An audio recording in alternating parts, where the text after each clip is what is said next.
Hi guys, kumusta po kayong lahat? Ayan. Andito kami sa palaruan. So, ayan guys, tara.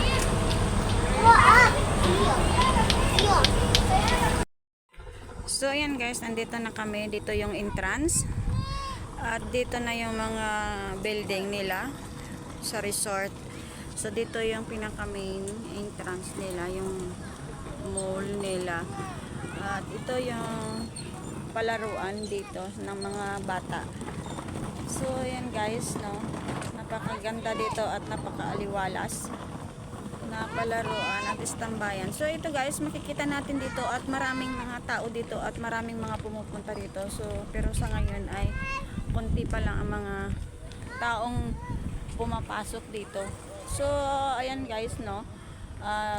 Mga bukas pa or ano talagang labasan o pasyalan na talaga ng mga employer dito dahil ito nga lalong-lalo na ito ay walang pasok.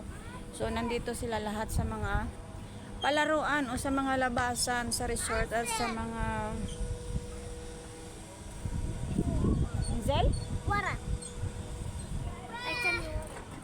So dito yung may marami kung gusto mo mag rent ng mga bisikleta o may mga sidecar.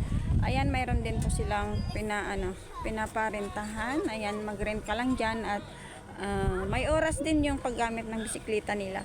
So ito yung mga bata kung dito ang istambayan. So napakaganda rin dito. Istambay habang naglalaro yung mga bata ay pwede rin dito umistambay habang ito ay naglalaro sila. So ayan guys, hanggang dito na lang ang aking konting vlogs. Ayan.